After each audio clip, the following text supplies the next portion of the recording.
Okay, we're going to get started. I think this is open, so people are starting to join. Good evening, everyone. We're going to wait just another minute to give people time to join, and we will get started.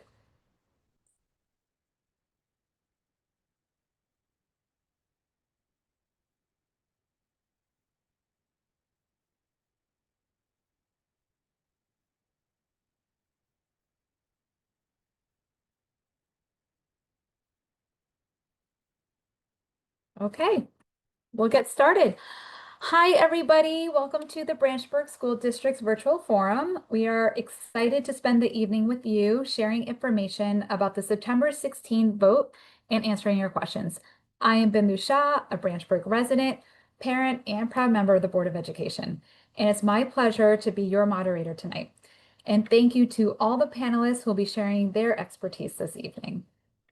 With us tonight, we have Vincent Carpentier, Board of Education President, Dr. Karen Chase, Superintendent, Stephanie Voorhees, Business Admin and Board Secretary, Samad Mobley, Director of Buildings and Grounds, Kristen Kreis, Stony Brook Principal, Erica Landisberg, Director of Educational Programs, Beth Stanton, Branchburg Central Middle School Principal, Michael Bieri, President of FKA Architects, Louis Schneidler, Project Manager, FK Architects, Danielle Marino from Phoenix Advisor, and Tony Salamini, also from Phoenix Advisor. Before we hear from the panelists, I'd like to just go over a few housekeeping items.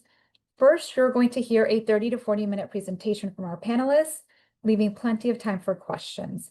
At the end of the presentation, please type your questions into the Q&A function. Your questions will be directed to the appropriate panelists. We will get to as many questions as possible before ending around 8:30. It's important to note that this session is being recorded and will be posted on branchburg.k12.nj.us/referendum for anyone who couldn't join us tonight. The website is also an excellent place to go and learn about the September 16th vote. It includes information on how to vote in person or by mail, as well as a short video to showcasing the proposal benefits, how the proposal benefits Branchburg residents. To start this evening's presentation, please welcome Board of Education President Vincent Carpentier. Go ahead, Vince. Thanks, Bindu. So for me, I've lived in Branchburg since 1999. I grew up here, I went to school here, and I've had such a great experience that when it came time to start my own family, there was really no question about where I wanted to be. The sense of community and the foundation I was given growing up here, that's exactly what I want for my own son, right? And that's what this referendum is really all about. It's making sure that the next generation of Branchburg kids has the same or even better opportunities as those who came before them. And this referendum gives us a chance to do that, right? It lets us make essential upgrades, create modern, safe, and flexible learning spaces so that we're able to deliver a more efficient and cohesive learning experience across the district. And it gives us the room we need to maintain the small class sizes that we've grown accustomed to here in Branchburg. The reality is that these upgrades aren't financially possible within the state's 2% tax cap. And that's why this referendum is so important. It allows us to tap into $13.5 million in state aid, which is our money that's coming back to our town, money that we simply lose access to otherwise. And the referendum is designed to replace the expiring debt from our last referendum, so it keeps the tax impact as stable as it possibly can be. But the sad truth is that if this fails, our schools will begin to face some very real challenges. We've got overcrowding at Stony Brook that will continue. We're talking about a place where kids are still eating lunch in the gym, where every inch of the building is being utilized. And as our community continues to grow, we'll inevitably be looking at bringing in trailers to use as classrooms. And that means our kids and our teachers are walking outside to get from class to class through snow, through the heat, through the pouring rain. And that's all while we're trying to maintain and upgrade our buildings, our aging mechanical systems within our normal operating budget, which is extremely difficult. US citizens, you know, the cost of maintaining your home, inflation, things like that have a really, really significant impact on your own budgets. And imagine if you had to do that within a 2% tax rate or 2% increase in your revenue or tax base every single year. It's extremely difficult. And those challenges, they force us into making more costly and disruptive emergency repairs to some of our systems.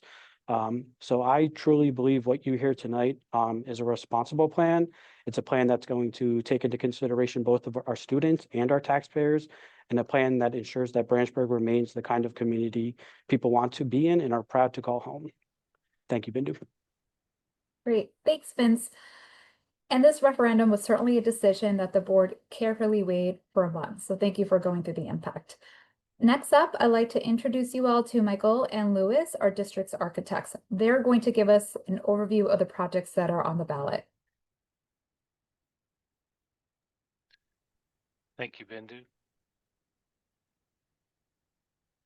The first school we'll talk about is Branchburg Central Middle School.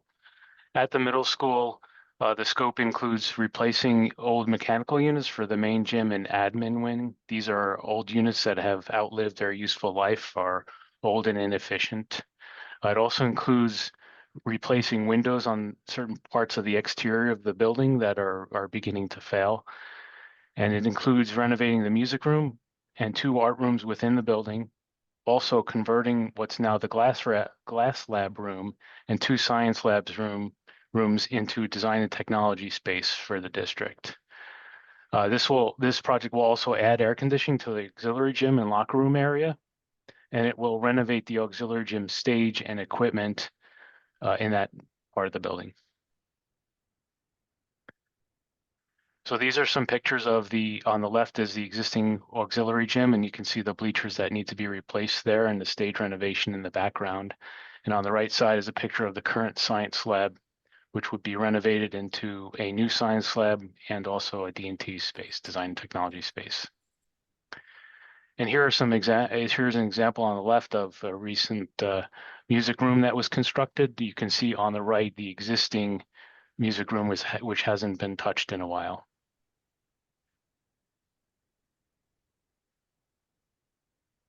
And these are 2 examples of modern day design and technology labs where you have creator space where students can utilize computers to design projects and also build them within the same space. So this is sort of a high-tech driven space.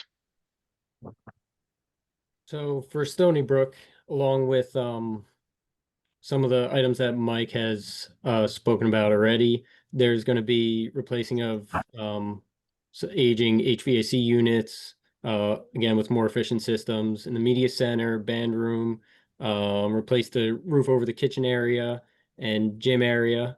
And then there will be classroom storage, cabinetry, sinks, and hallway flooring that will be replaced along with all the renovations in Stony Brook. And amongst all of that, there will be a 30,000 square foot addition added on to address a slew of spatial needs and program needs that the district needs and will implement, and I think has been thoroughly thought out in this whole process of developing a referendum to give what you as a community need for this specific school. That'll include a new gymnasium, a stage off the gym, additional classrooms, music, art, and we're able to reclaim 2 classrooms and turn that space into reduce that size to 2 classrooms and 2 new SGI rooms. The existing media center will be renovated into a brand new media center, and those offices in that same area will be reclaimed into 2 new classrooms, design and tech and a general classroom. And then on the main entrance side of the building, the whole main office suite will get a renovation in itself for more efficient flow and use of those spaces, and give a little better security as an entry into the school.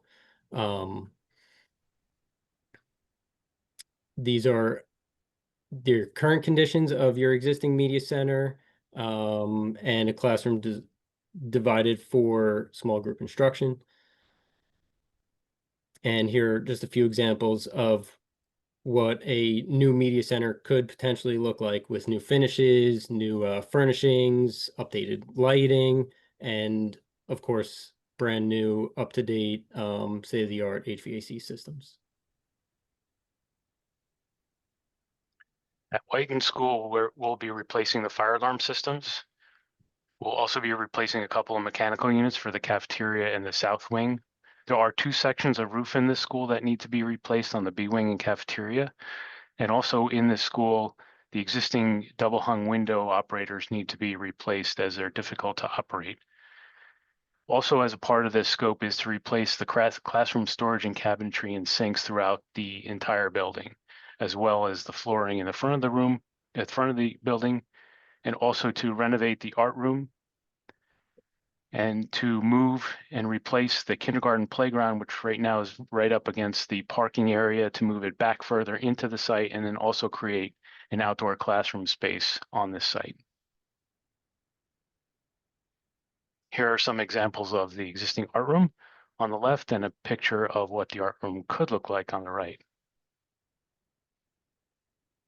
A couple of pictures of the playground, the existing on the left, and a modern new playground on the right.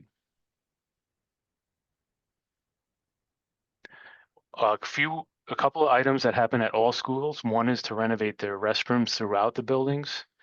This includes complete replacement for all the finishes and fixtures within the restrooms, and also to create accessibility throughout. And this project will also include a generator at each of the schools. Great. Thank you, Mike and Louis, for taking us through that. We're going to go deeper into the Stony Brook edition, and our district's superintendent, Dr. Karen Chase, and Stony Brook principal, Kristen Kreis, will discuss with you the current challenges that we're facing. Go ahead, Kristen. Thank you.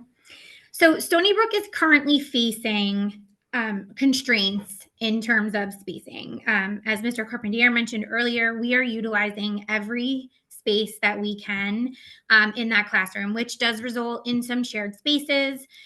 It doesn't allow us to utilize spacing effectively to provide small group instruction where we need it.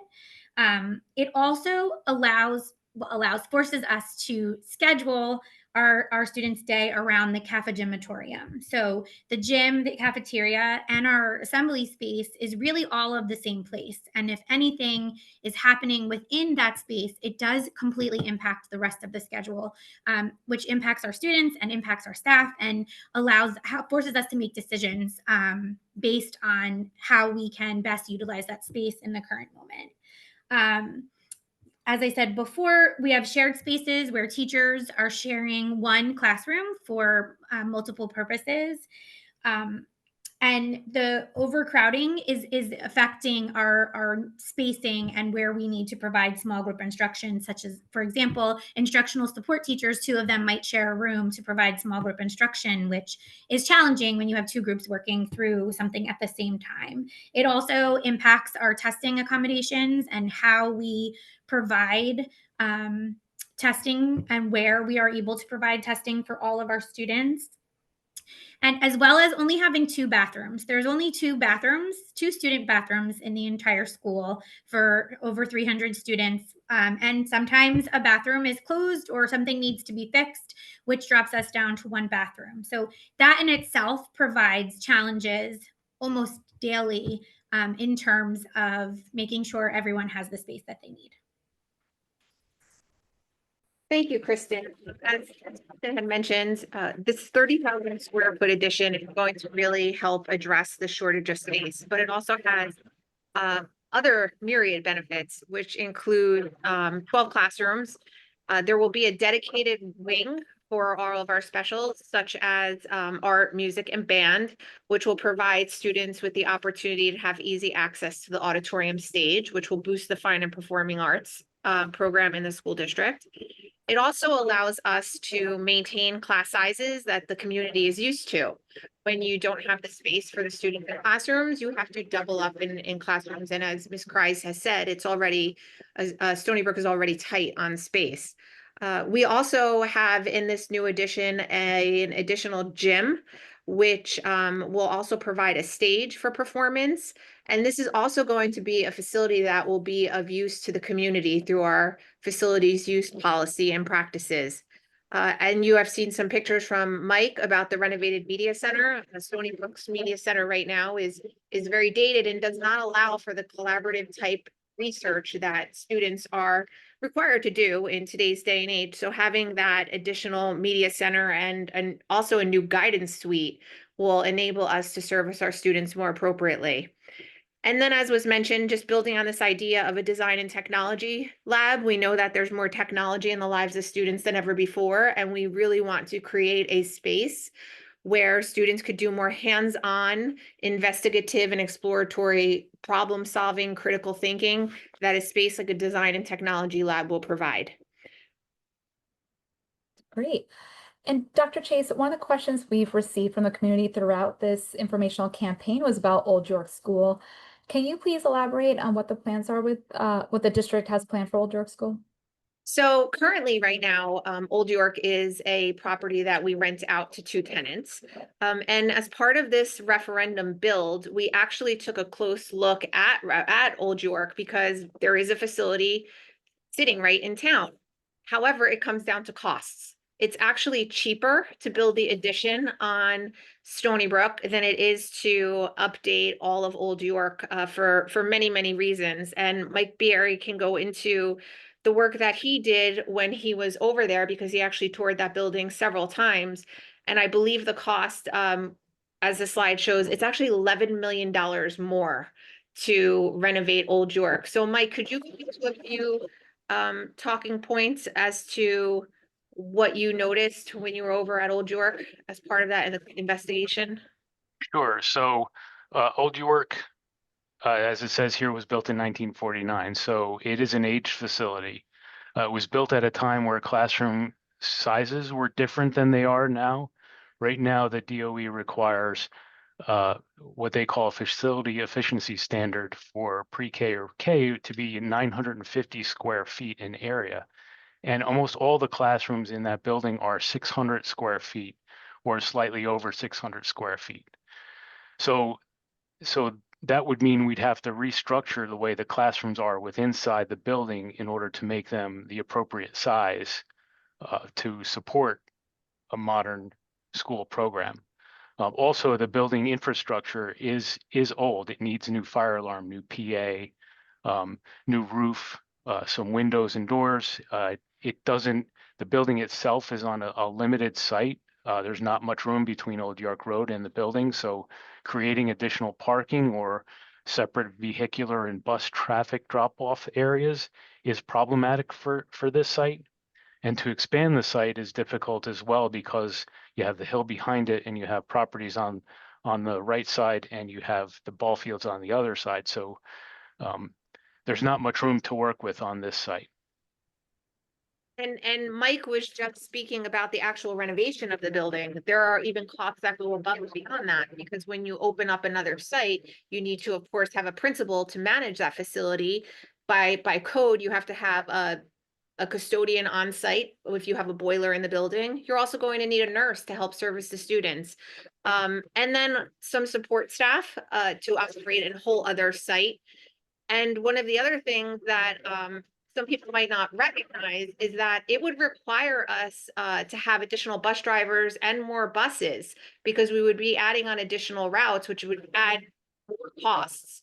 And those are areas that are just rising beyond our 2% tax cap levy. So ultimately, when it came down to it, it's a matter of cost. And it was much cheaper to propose an addition on Stony Brook than it is to open up Old York again and lose that revenue as well. Thank you, Karen and Mike, for going to that detail on Old York. It's certainly a question that we've got asked many times. Stephanie Voorhees is our district's BA. Stephanie, can you please go into more detail about the plans for Old York? At the present time, we are we are renting out to 2 tenants. We bring in approximately $180,000 in revenue. And at this time, they're the only 2 people in the area that seem to be having interest in renting the space. So for now, that's the only revenue we're bringing in to that facility. Got it. Great. Thank you, Stephanie. Now I'd like to invite our Director of Buildings and Grounds, Samad, to talk more about the regular maintenance and facility needs that we have across the school district. All right, thank you. Our district does an excellent job at maintaining the schools on a regular basis and dealing with our preventative maintenance programs, but our budget cannot cover everything that needs to be completed within the buildings. The referendum is a great opportunity for us to renovate our hallways, lights, HVAC systems, fire alarm systems, and also to add generators and surge protectors to the buildings. Doing it through the referendum allows us to take advantage of the state aid, which would take care of a significant portion of the work, leaving the district's operating budget available for other educational needs. This plan is an excellent way for us to maintain the facilities for years to come. Thanks, Samad. And that's such an important point that having the referendum allows for us to get the state aid to help pay for a lot of that work that needs to be done. Now we'll move on to the academics and the components that will be enhanced by the referendum. Tonight we have our Director of Educational Program, Erica Landisberg, and our BCMS Principal, Beth Stanton, here to discuss those benefits. Erica? Thank you. I'm really excited about some of the things that were previously mentioned, and all of those have impacts for our academic programs, the design labs, the additional spaces that will be provided, and breaking the schools into pre-K to 2nd grade at Whiten Elementary School, 3rd through 5th at Stony Brook, and 6th through 8th also have academic implications. Primary school is essentially preschool through 2nd grade. So the standards that students are expected to learn in a lot of content areas are banded by these specific grade levels. So this will allow us to really focus our instruction to the appropriate grade levels of students and offer them additional opportunities, as well as make the transition at Stony Brook last a little bit longer. So our students will be able to come in as 3rd graders and really have time to make those memories and to begin to learn what it's like to be an upper elementary student before they get over to the middle school. And it'll increase the rigor and demands on the students as well, because they want to do like their upper grade counterparts at that building, and they'll be exposed to additional opportunities through the design and technology lab and media centers. We really want to make sure that we're focusing on what the standards are for our students and the educational opportunities that we have for them and experiences. So having our focus have preschool through 2nd grade at Whiten and opening up some additional classrooms and spaces would allow us to look for more opportunities to have more preschool classes offered. The state doesn't mandate universal pre-K yet. However, that is something that is coming down the line, and we would have the opportunity to slowly roll out, adding in more preschool classrooms, building the staff that we need to have there, and really working on that curriculum for all students to hopefully be able to offer preschool for all Branchburg residents at some point in time when the state says that that is what is coming. So I think that there's a lot of really exciting things, and at our middle school especially, Miss Dr. Stanton can speak to some of the great things that could come from this referendum. Thanks, Erica. So at the middle school, we have kind of our view on where we have our students now that transition over from Stony Brook into that middle school experience, but we're also looking ahead to how we're preparing our students for their high school experience at Somerville High School. So the projects that are a part of this really allow us to keep an eye on that focus and enhance the wonderful things that we're already doing, so that way they are better prepared for the opportunities that are available at the high school. So right now, when we think about the things that our school does really well, I think music and art are something that we really do shine at BCMS, especially the amazing artwork that our students produce, as we've seen at Teen Arts over the years. However, our art rooms have limitations to them, and these upgrades that are going to be provided to the art room are really going to allow our staff and our students to produce their best work and expand their opportunities that are out there. That goes along with the renovations to the music room that will really help that very aging room to be not only useful for the music department, but also be useful for assisting with the drama productions as well. The other thing that's going to be especially helpful for our drama productions are the enhancements that are going to be made in the auxiliary gym to the stage. So right now, our stage is small. We have students who are eager to participate in the productions, and we are honestly limited in the amount of students that we can have on the stage at any one time because of the size of it. And it limits what we can do in our productions as well in terms of scenery and the lighting and the sound effects. That also limits what we can do in terms of allowing our students opportunities to participate in the tech crew component of it and in stage making. So the enhancements to the stage area are really going to support those skills that we're building in our students, so that way they can go on to the high school and produce during their musicals. We're also really excited about the ideas for the design tech lab. Right now, we have a technology lab that we are working on expanding our course offerings and what our students are able to do, but having an upgraded facility that allows for more interactive components and design components in it is going to prepare our students. It's going to provide them with those enhanced opportunities here, but also Somerville High School has an amazing robotics program that we want to set our students up for success in participation in that program as well. I think all of those areas are really going to provide a huge benefit to the students at the middle school and what they can really participate in and just benefit our community. That's great. Thank you. The projects are really exciting, and it's great to hear about how we can enhance our kids' overall academic and learning experience through the projects of the referendum. So thank you for sharing that. We also know that Branchburg residents also have to consider, of course, the financial impact of the referendum. So here tonight, we have our district's financial advisor, Danielle Marino, and Stephanie as well to discuss the tax impact and the state aid. Hi, everyone. I'm Danielle Marino with Phoenix Advisors, and we are the district's financial advisor. So I'm here to just provide some of the financial details of the referendum. When going through the referendum process, certain facility projects are approved through a referendum, qualify, or are eligible for state aid. The only way to access this aid is through the issuance of municipal bonds from an approved referendum. In Branchburg's case, the state has reviewed the proposed projects submitted and has agreed that 19% of the projects are eligible for state aid, and they will cover 19% of the total $70 million referendum. This would result in approximately $13.5 million of funding. If the district were to do these projects over time versus through a referendum, residents would pay 100% of that cost. And just to reiterate what was said earlier, all residents of New Jersey pay into this fund that the state aid comes from. So through this referendum, Branchburg residents would have access to these funds. You're already paying. This is particularly important to this district because you don't receive a lot of state aid. So this is a way to get some additional aid.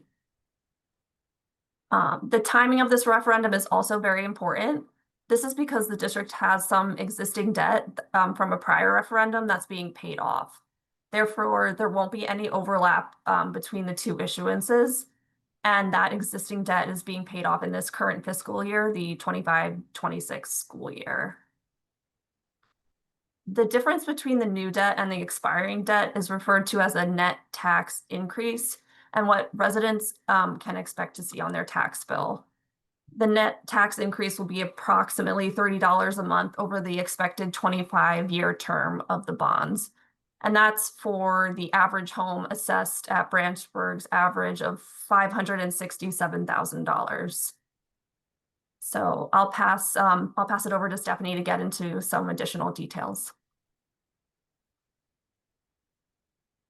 Thank you, Danielle. I just wanted to take a moment and expand on Danielle's points regarding average assessed value.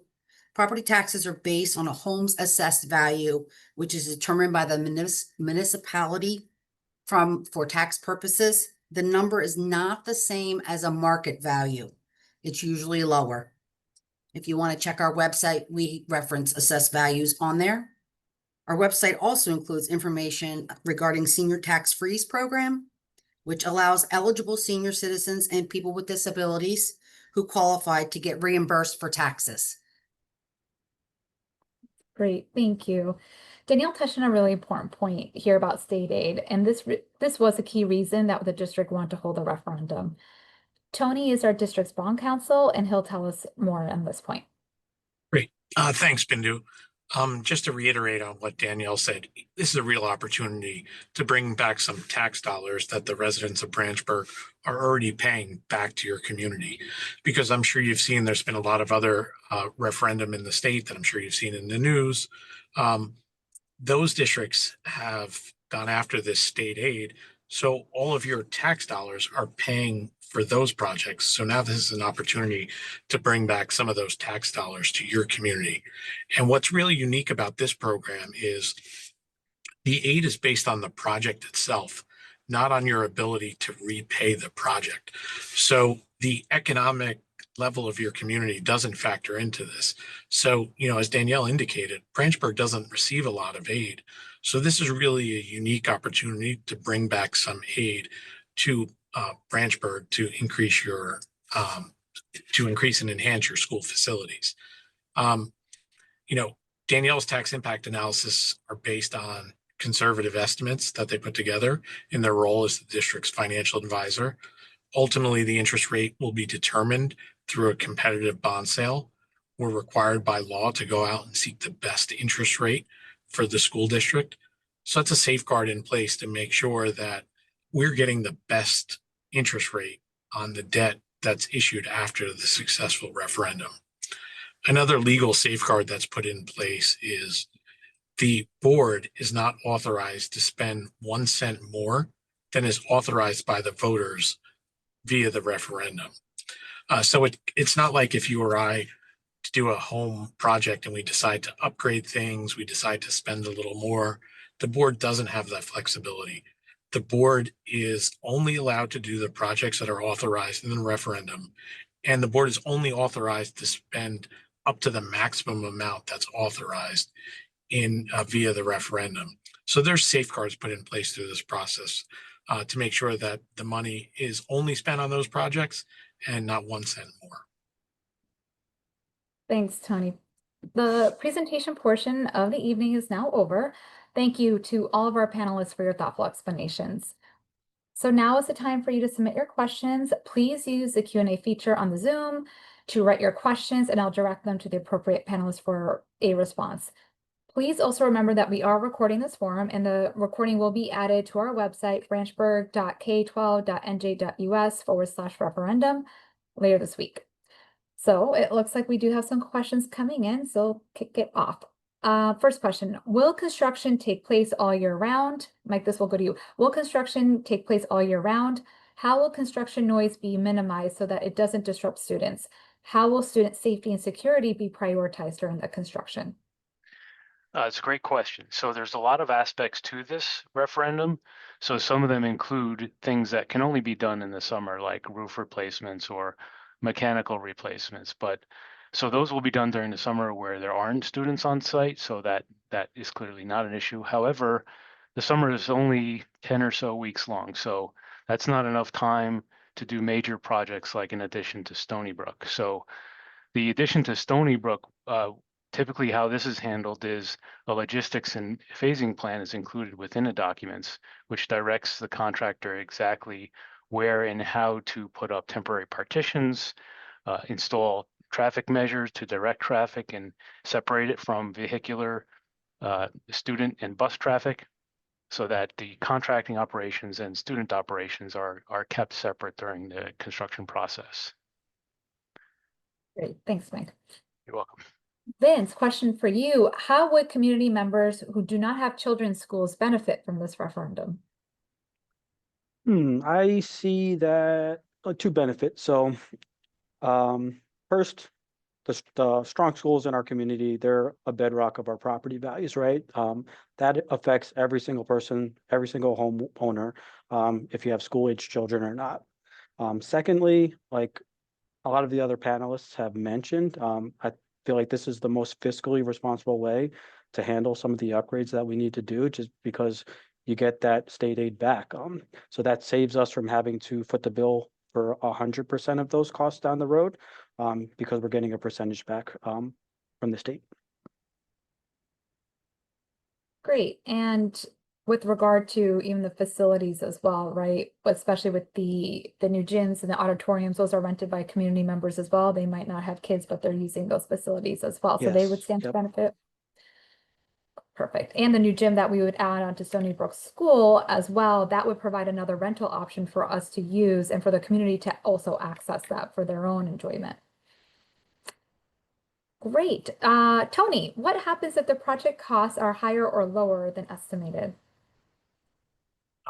So when your architect developed the schematics, they put in some contingency in there. They put escalation in there with their estimates, because they know these projects are not going to be built over a short period of time. There's going to be some lead up to building these projects. So there is a contingency in there to make sure that the project costs don't come in over the total estimated amount. And like I said previously, the board isn't allowed to spend $1 more. So potentially a project would have to be value engineered, or a project would have to be bid with alternates. So the project cannot come in over. If the project comes in less, the board is only allowed to do the projects authorized in the referendum. So any savings would have to go towards tax relief, meaning the board would have to take that money that it didn't spend on the projects and would have to use it to pay off the principal of the bonds. So it would be direct tax relief to the taxpayers.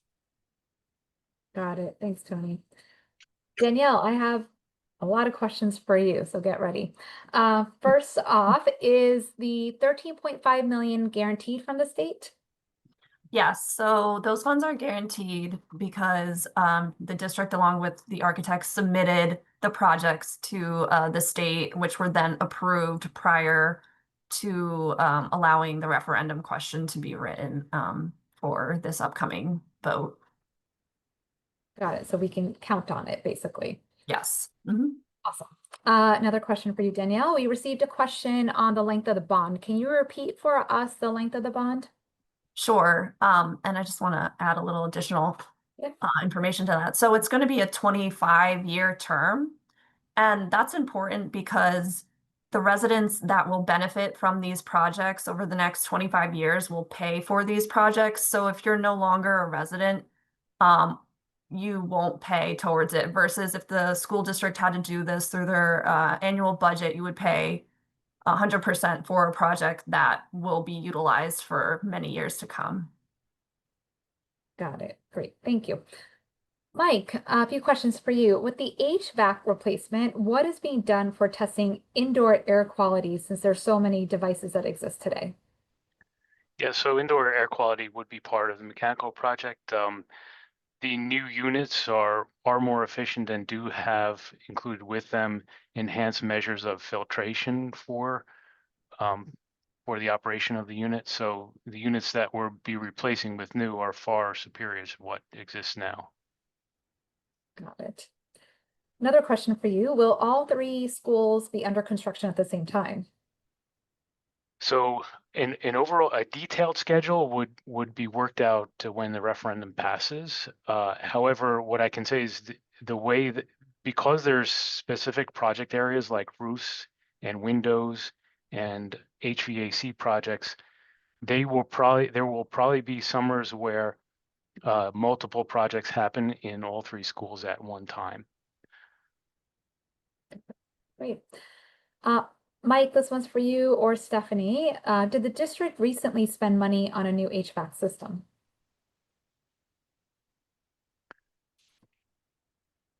I think, I don't know the complete answer to that, I but I can know, yeah. I can Oh, answer Samad that. can answer it. Yeah, thanks, Samad. Yeah. So we spent money on new HVAC systems for classrooms in White and Stony Brook, but the HVAC systems that we are looking to replace in the referendum are for the more community spaces, gym, cafeteria, music rooms, the larger rooftop units. What we spent money on was the HVAC systems, the unit ventilators for each classroom. Great. Thanks for that clarification, Samad. Mike, when do we think construction would start? So the first summer would be 2026, the first summer after the passage of the referendum. So what would start that summer would be the building envelope, what we call the envelope, which would be windows, roofs, and things like that that are easy and quick to get out to bid quickly. Things like the renovations, and obviously the Stony Brook addition is a larger project. So there's engineering, survey work, design, final Department of Education approval, and permitting that would need to be done with that. So that wouldn't start until later on. Got it. Karen or Vince or both of you, with the increase in Branchburg's population, will Branchburg eventually need its own high school? Well, actually, there is a Supreme Court case ruling that prohibits Branchburg from actually having its own high school at this time, for myriad reasons, and it could be found online. It's pretty comprehensive. We've already talked to the attorney about it, our board counsel about it. So not in any foreseeable future is Branchburg going to be able to build its own high school. Great. Mike, back to you. What is the contingency amount built into the plans? Meaning if material costs go up due to tariffs, is there any kind of contingency in there? Yes, as Tony had alluded to earlier, we included a 10% contingency on all of the hard construction costs of the projects. A 10% contingency. Correct. Yep. Great. Vince, question for you. With the change in administration coming in a few weeks, who will be managing the process for the referendum if it passes? Will an interim superintendent be overseeing the completion of the construction drawings? Will the architect teams in place be advising, or will a design build firm be overseeing? Okay, that's a few questions in one. So let me start with Yeah. the first one. So there is a change in administration that's coming within the next few weeks. We hope to appoint a acting and interim superintendent tomorrow night. When we went through that search, we deliberately targeted people that had experience with referendum. So we hope to pass some of the work that Karen has been doing over to that new person. But we also have stability on the board. We have the panelists that you see here today. Stephanie Voorhees is committed to another year in the district. Our business administrator, who will bring some stability to the process. I guess the next question was about who oversees the completion of the construction drawings. Is that true? Yeah, pretty much. Like will the architect team in place be advising? Are we going to have to hire a design firm to oversee everything? So from my experience, Mike, correct me if I'm wrong, you'd be kind of the person leading that effort. That's how we've done past projects. Okay. So Mike and his team would be overseeing everything, the drawings, the plans, the advertising, everything that goes into that. So hopefully that answers your questions. Great. A question again, the HVAC. I know Samad had clarified that a lot of the HVAC work that was done was for the classrooms, and the new ones in this project is really for some of those more those bigger shared spaces. But regardless of that, Mike, is there any guarantee that we won't have to redo any future HVAC work with the new systems that we'd be putting in place? Like, how long basically can it last us? So useful life for an HVAC unit is around 20 years or 25 years. What we recommend on a mechanical project is that we involve a commissioning agent who is an independent third-party firm that comes in and witnesses the startup and operation of the units and verifies that they're doing exactly what they're supposed to do from the manufacturer. So you have a little check and balance there to know that you're getting what you paid for. Got it. And along that topic, and Samad, please feel free to chime in as well as Mike, what process would be put in place to make sure any new equipment doesn't get rusty or in need of repair? So currently we're working on a rotating replacement system for our HVAC equipment right now. One of the big issues is that a lot of the equipment was installed at the same time 20 plus years ago. So as we rotate in the new equipment, we still have a majority of the equipment that is past its useful life. Got it. Okay. Thank you. Mike, back to you. Are there any safeguards to guarantee that construction will be completed by the expected date? Yeah, so there's contractual remedies that are built into the contract with each contractor. So there's penalties that could be assessed if dates are missed. There's never a guarantee. I'll say that, but you know, there are contractual remedies that Branchburg would have available to them to enforce damages for the contract. Got it. Great. There's another question coming your way, Mike. I'm trying to gather all the Mike questions.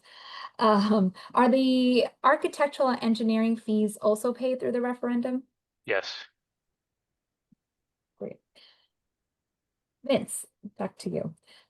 Two questions. One, how did the board prioritize the projects that reached $70 million? We had a fairly thorough process through committee.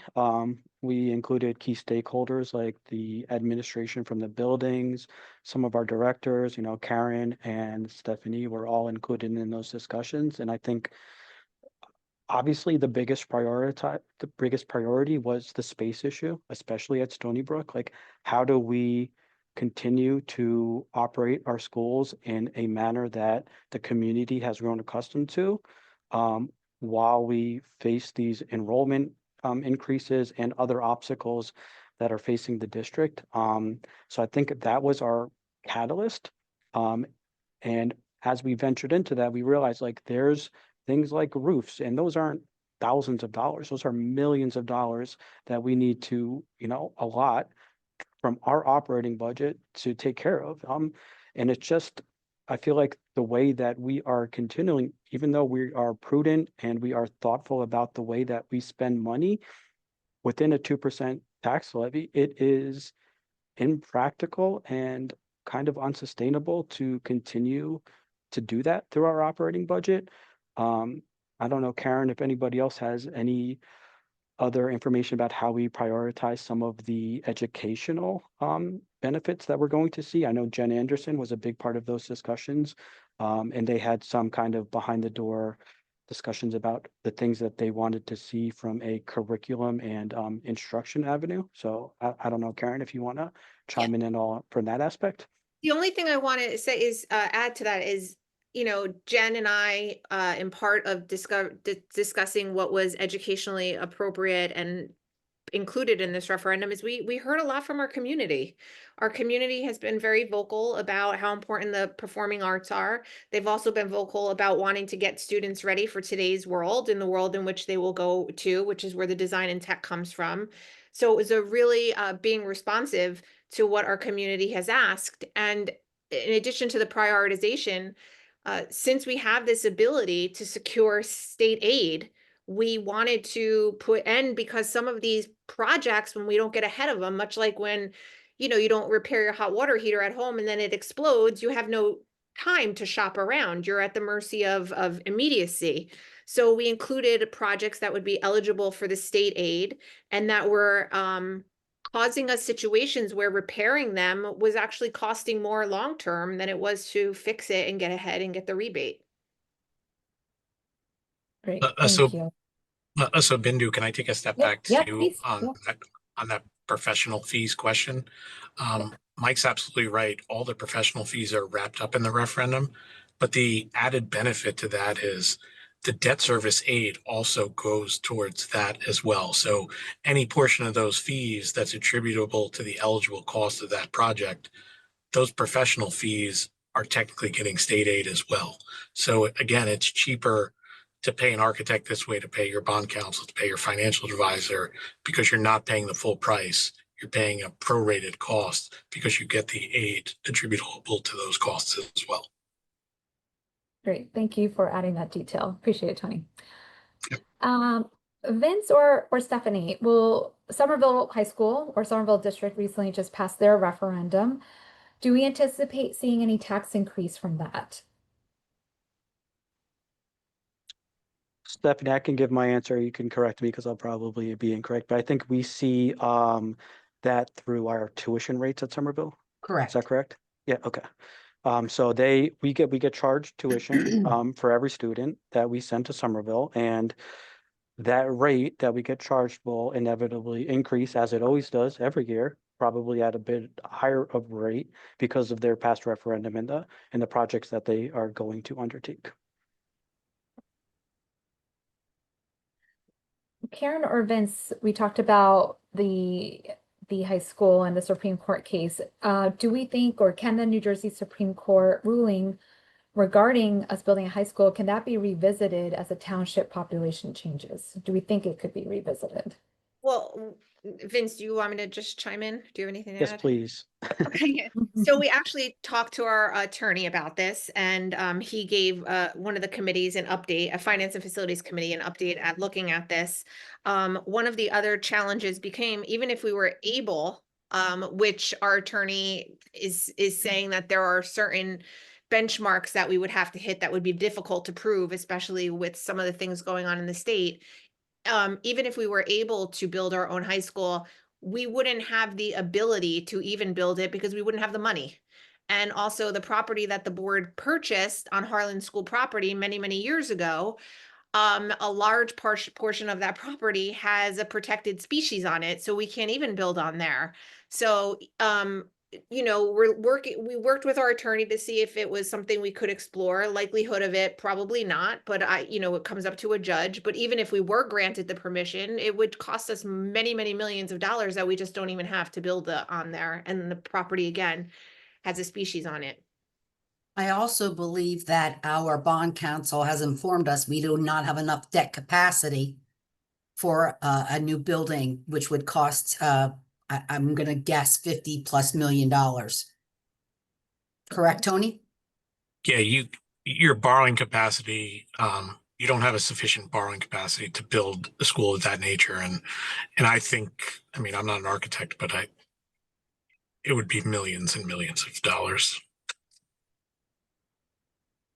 Thank you.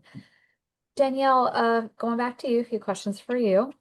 How much did Branchburg need to spend in order to get that 13.5 million in state aid? So Branchburg would need to issue bonds in the total amount of the referendum because of the way it was approved by the state. So the only way to get the full 13.5 is to issue the full 70 million. And we qualified for, was it 19%, right? So I think the question is more of, do we need to spend to a certain, did we need to have the referendum be at a certain amount in order to get to 13.5? Oh. So a little bit clarification how we qualified for that. Sure. The state aid is based off of the type of project. So the majority of renovation projects are eligible. There's some of the new construction might be eligible as well.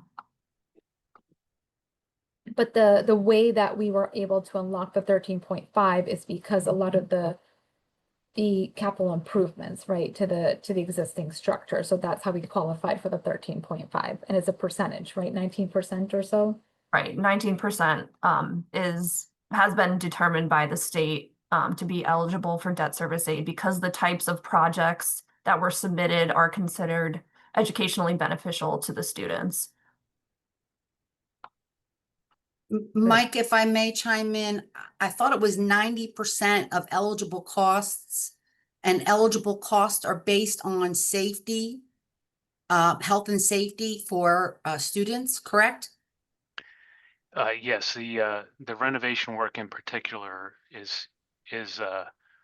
was almost entirely considered eligible cost.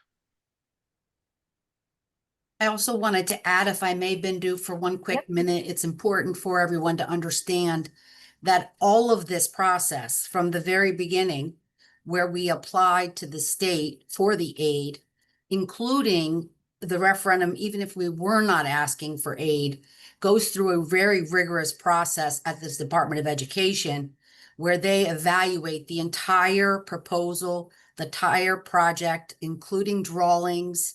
They look at all of the costs that are estimated, all the contingency amounts.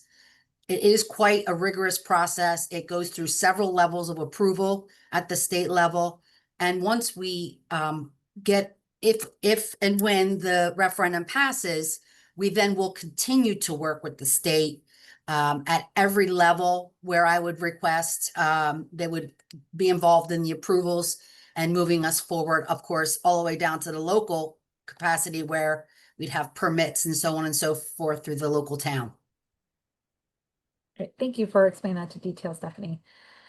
Tony, with recent state aid cuts, is there any concern that New Jersey would not pay the state aid in the future in this referendum? So as Danielle and Michael indicated, the projects have been submitted to the Department of Education. We have the approval letters, and then every year the state allocates money in its budget to pay for these facilities improvements. So each year the state will determine and make those allocations for state aid. And I also think it's important to note that I know there's a lot kind of going on in your community, and I know the Somerville referendum was recently passed, and but I think Stephanie's point is a really valid point. When people look at this, this is a process that's been going on in Branchburg for several years. It's not a process that all of a sudden was decided last week. The board and the administration and the facilities team have been going over lists of projects, evaluating what needs to be done. The architect submitted project applications. That review takes 5 or 6 months with the state. So this has been a process has started years ago, and now is just coming to the finish line.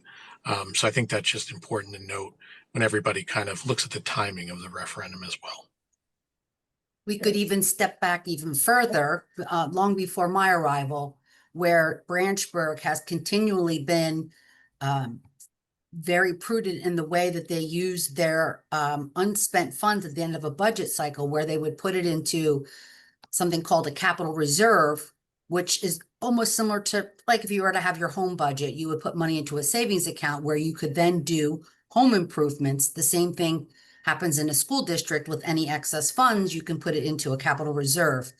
A lot of the board has, your boards of education over the past several years have been talking about doing smaller projects that can fit it within and use capital reserve money for those items, such as boilers, certain HVAC units. We've done many different sections of roofs.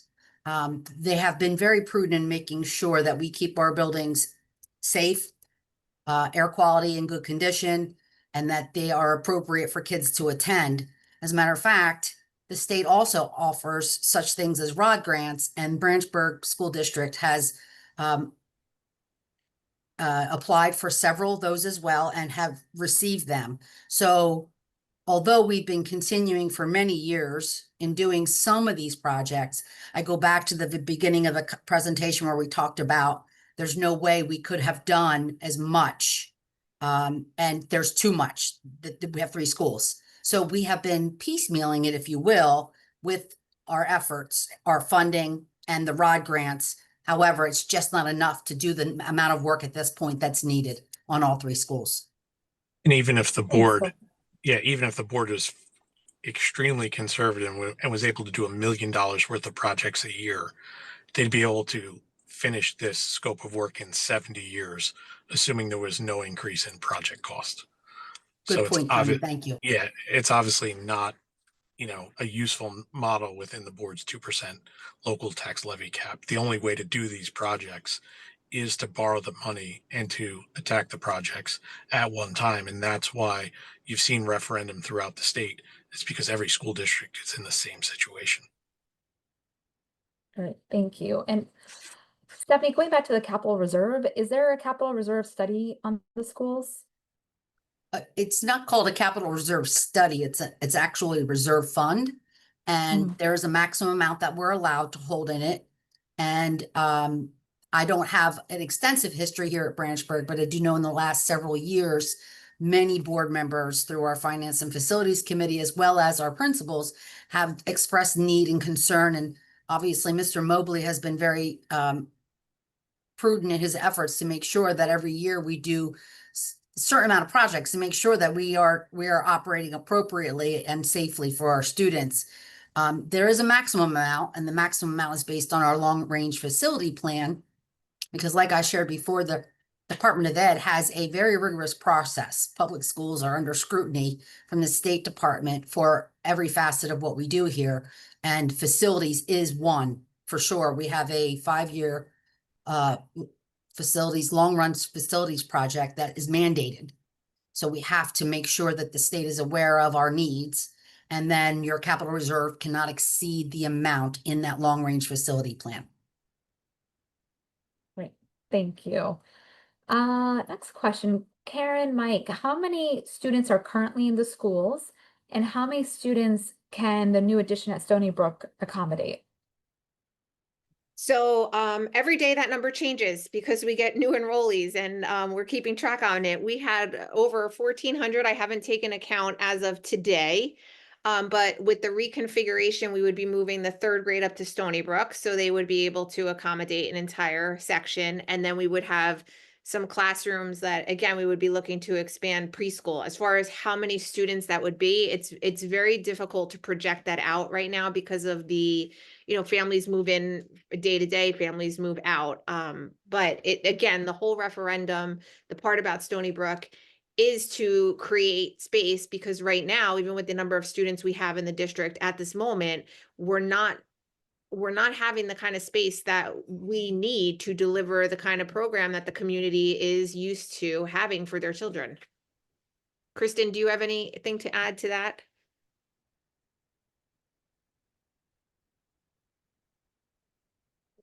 No, I think that's exactly the case. We have utilized, more so over the last few years, we've had to combine classrooms and ask teachers to share spaces.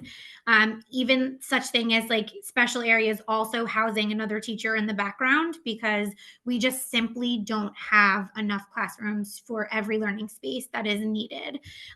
So the exciting part about 3rd grade coming up is that it moves Stony Brook out of constant transition, because we're transitioning into 4th grade and transitioning out of 5th grade.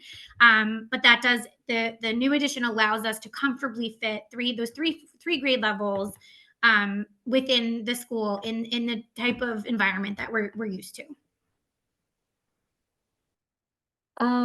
Karen, you touched on pre-K. Another question to expand on that. If free pre-K was mandated in the future, would Whiten become overcrowded, or would we have to expand Whiten? We anticipate, based on what we have, right now, we don't have a sense of how many children are of that preschool age because they're not part of our student information system, but we have more classrooms that would accommodate, but it's just not possible to quantify at this point. So it's not something that I could even predict at this point in time. But I think that with the slow roll out of preschool, because we wouldn't do it fully all at one time, we would be able to manage it as we go along, so that we didn't have to. There's certain mandates that come with or specifications that you must have in a preschool classroom. So having a grade move out of Whiten would provide us the opportunity to look at what we have in the building and give us an opportunity to move like kindergarten to potentially a different part of the building, because preschool classrooms have to be a certain number of square footage with bathrooms in them in certain pieces. So this would allow us to start to explore that by moving an entire grade out. We would be able to have space to then look to see what we can do in the future. Awesome. Thank you both. Mike, are there any plans to improve parking or traffic flow as part of the referendum? There is at Stony Brook. At Stony Brook, we've discussed redoing the parking areas there to increase the parking, but also to create two separate traffic patterns, one for vehicular drop-off pattern and one for bus drop-off pattern. Okay, great. Karen or Vince, if you want to take the next one, where can the community find more information about the financials and the tax impact?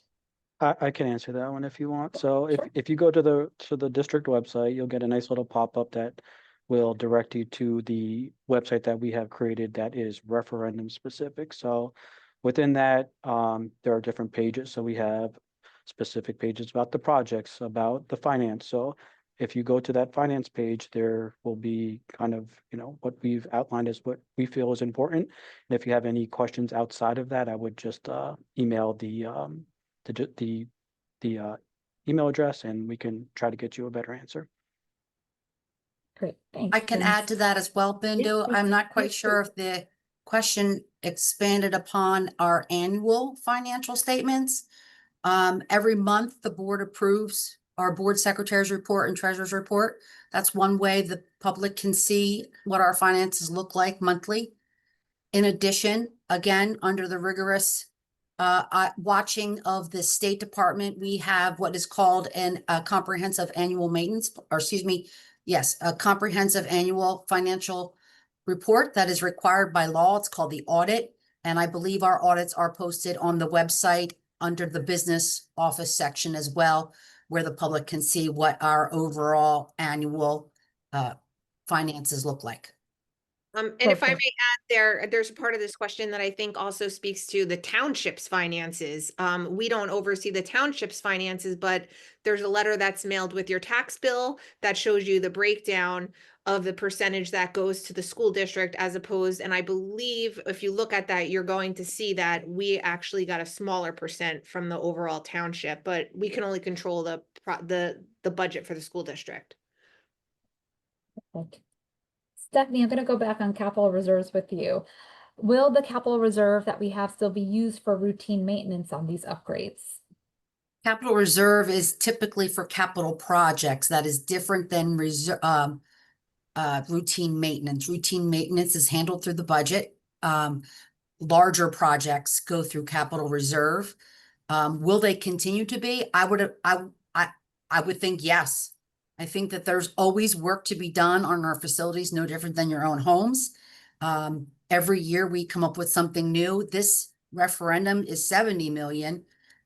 We have looked at the most important areas that needed to be replaced while keeping the taxpayers in mind when doing that.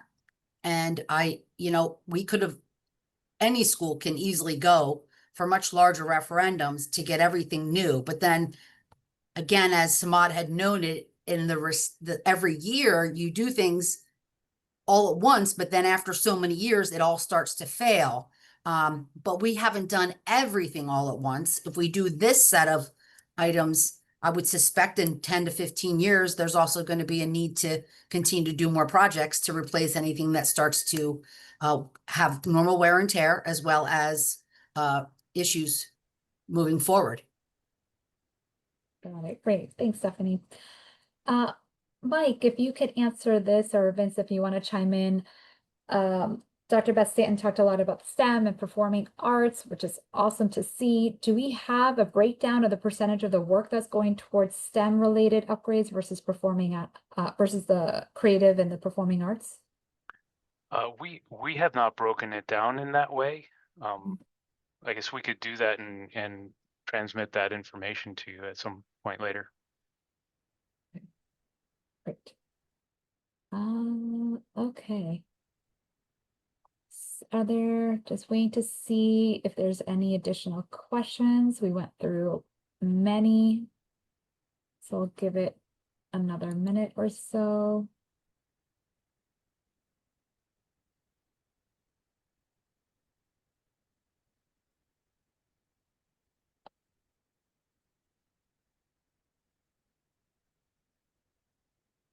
I don't think we're not seeing any new questions. So I think we are ready to close it out. We do appreciate everyone that's joined today and submitting your questions about the referendum and just being engaged on this topic. For anyone that couldn't attend tonight, we will hold an in-person forum and building tour at Stony Brook, or for all of you on here, if you also want to attend that too, we would welcome your presence there. That will be September 8th in person at 6:30 at the Stony Brook Elementary School. So we hope to see you there. And Vince, I'll turn it over to you for a closing and one last vote reminder. Yep. So I would just like to reiterate the fact that at the end of the day, the referendum is about doing what's in the best interest of our kids and ensuring that they have great educational opportunities. And I strongly feel like that benefits every single person within the community. So please make a plan to vote on Tuesday, September 16th. Polls are open from 6 a.m. to 8 p.m. at the Branchburg Municipal Building or at the Station House in Neshannock, and you are able to vote at either location. If you're voting by mail, please make sure that your ballot is postmarked by that date to be counted. And I'd just like to close with the fact that I understand that this is an investment in our community, and I think it's something that each member of the community has to weigh heavily. So thank you for watching this. Thank you for your time. Thank you for your consideration. And again, just go out and vote. Thank you. Thanks, Vince. Please visit the referendum website again for more detailed answers if we didn't get a chance to answer anything that was on your mind. Branchburg, again, the website is branchburg.k12.nj.us/referendum. And a recording of tonight's presentation, including this Q&A, will be posted on that site as well. So thank you and have a great rest of your evening. Thanks, Bindu. Thank you.